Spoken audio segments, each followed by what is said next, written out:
formidlet fra den nye talerstolen, gamle talerstolen. Det altså slik at den opprinnelige talerstolen i Nobel-instituttet tilbake, og derfor vil Nobels fredspris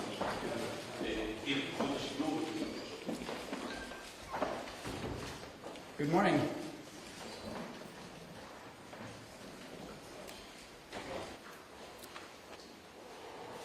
The Nobel Peace Prize 25 was to a brave, gifted champion of peace, to a woman who keeps the flame of democracy burning amidst growing darkness.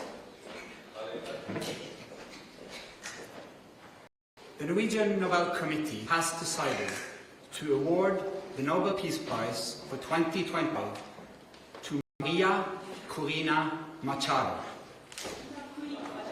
She is receiving the Nobel Peace Prize for her tireless work promoting democratic rights for the people of Venezuela and for her struggle to achieve a just and peaceful transition from dictatorship to democracy. As the leader of the democratic forces in Venezuela, Maria Corina Machado is one of the most extraordinary examples of civilian courage in Latin America in recent times. Ms. Machado has been a key unifying figure in a political opposition that was once deeply divided, an opposition that found common ground in the demand for free election of government. This is precisely of democracy, our shared willingness to defend the principles of popular rule, even though we disagree. At a time when democracy is under threat, it is more important than ever to defend this common ground. Venezuela has evolved from a relatively democratic and prosperous country to a brutal and authoritarian state that is now suffering a humanitarian and economic crisis. Most Venezuelans live in deep poverty, even as the few at the top enrich themselves. The violent machinery of the state is directed against its own population. Nearly 8 million people have left the country. The opposition has been systematically suppressed by means of election rigging, legal prosecution and imprisonment. Venezuela's authoritarian regime makes political work extremely dangerous. As the founder of Sumate, an organization devoted to democratic development, Ms. Machado stood up for free and fair elections more than 20 years ago. As she said, it was a choice of ballots over bullets. In political office and in her service to organizations since then, Ms. Machado has spoken out for judicial independence, human rights, and popular representation. She has spent years working for the freedom of the Venezuelan people. Ahead of the election of 2024, Ms. Machado was the opposition's presidential candidate, but the regime blocked her candidacy. She then backed the representative of a different party, Edmundo González Urrutia, in the election. Hundreds of thousands of volunteers mobilized across political divides. They were trained as election observers to ensure a transparent and fair election. Despite the risk of harassment, arrest, and torture, citizens across the country held watch over the polling stations. They made sure the final tallies were documented before the regime could destroy ballots and lie about the outcome. The efforts of the collective opposition, both before and during the election, were innovative and brave, peaceful and democratic.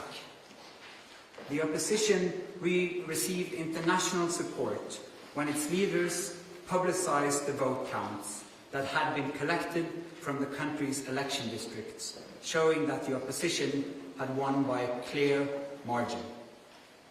But the regime refused to accept the election result and clung to power.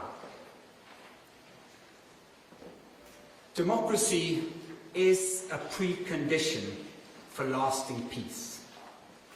However, we live in a world where democracy is in retreat, where more and more authoritarian regimes are challenging norms and resorting to violence. The Venezuelan regime's rigid hold on power and its repression of its population are not unique in the world. We see the same trends globally. Rule of law abused by those in control, free media silenced, critics imprisoned, and societies pushed towards authoritarian rule and militarization. In 2024, more elections were held than ever before, but fewer and fewer are free and fair. In its long history, the Norwegian Nobel Committee has honored brave women and men who have stood up to repression, who have carried the hope of freedom in prison cells, on the streets, and in public squares, and who have shown by their actions that peaceful resistance can change the world. In the past year, Ms. Machado has been forced to live in hiding. Despite serious threats against her life, she has remained in the country, a choice that has inspired millions. When authoritarians seize power, it is crucial to recognize courageous defenders of freedom who rise and resist.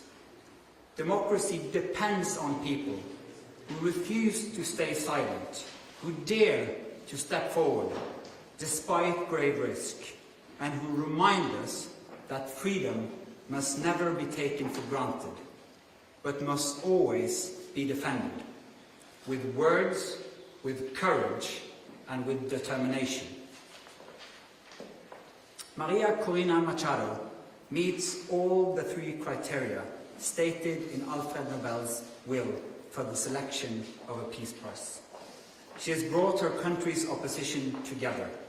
She has never wavered in resisting the militarization of Venezuelan society. She has been steadfast in her support for a peaceful transition to democracy. Maria Corina Machado has shown that the tools of democracy are also the tools of peace. She embodies the hope of a different future, one where the fundamental rights of citizens are protected and their voices are heard. In this future, people will finally be free to live in peace. Thank you. Questions? Mr. Chair, the attention this year has been a bit further north. How are you, as a committee, going to make sure that the topic of this year's Peace Prize, democratic development in Venezuela, is highlighted in the days and weeks to come? First and foremost, we hope to get your help, because the media obviously plays an important role in highlighting the humanitarian crisis in Venezuela, but first and foremost, the immense and impressive work of the opposition in that country, so that they will still have hope to fight for a freedom, a future of freedom for their country. Congratulations to Maria Corina Machado and the committee on the decision. But during the past months, US President Donald Trump has repeatedly said he deserves the Nobel Peace Prize and he'd like to have it. He even said that it would be an insult to the United States if he doesn't get it. What does your, as chairman of the Nobel Peace Prize Committee, think of this, and how has this campaign-like activity by the president and his supporters, domestically and internationally, affected the deliberations and the thinking in the committee? In the long history of the Nobel Peace Prize, I think this committee has seen any type of campaign, media attention. We receive thousands and thousands of letters every year of people wanting to say what for them leads to peace. This committee sits in a room filled with the portraits of all laureates, and that room is filled with both courage and integrity. So we base only our decision on the work and the will of Alfred Nobel. Hello, Bibiana Piana from the Norwegian News Agency. As you state in your explanation, more and more countries are moving in a more autocratic direction. Would you say that the committee, by this prize, is sending a warning to the world? Living in a world where we have less and less democracies and more authoritarian regime means that the world is also getting more unsafe. And we believe that peace, democracy is a precondition for peace. And so, yes, that is the message to the world. We need to support the democratic forces also on behalf of peace. Thank you. Mieszko Czarnecki, the Polish press agency PAP. This is the next Nobel Peace Prize in recent years when woman has been awarded. Do you feel that women all over the world and in certain countries play a significant or a certain role protecting democracy, taking into consideration the Iranian activist in 2023 and the Venezuelan democracy protector that has been just announced as a laureate? Thank you. Thank you. As quoted in the announcement texts, in the long history of the prize, brave women and men from around the world have stood up against repression again and again. That is a key element of the Peace Prize, and we've seen it once again, that Maria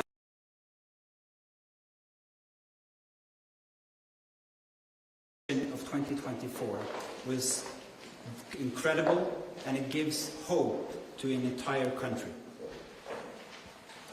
Mr. Chairman, Christopher Ronneberg from Aftenposten. We've seen in previous years that awarding the Peace Prize to dissidents can put their lives at more risk than it already is. You mentioned yourself that she has been in hiding for quite some time. What considerations have you made when it comes to her safety and security now that she has become more exposed because of this Peace Prize? You're now touching upon some of the absolutely most difficult dilemmas in the work of the committee. This is the discussion we have every year for all candidates, particularly when the person who receives the prize is in fact in hiding because of serious threats to her life. She is very active in Venezuela, has been and will be. And so we are also taking the consideration that this prize will support her cause and not limit it. Thank you. Do you expect to see her in December in Oslo? Again, a question of security. It's too early to say.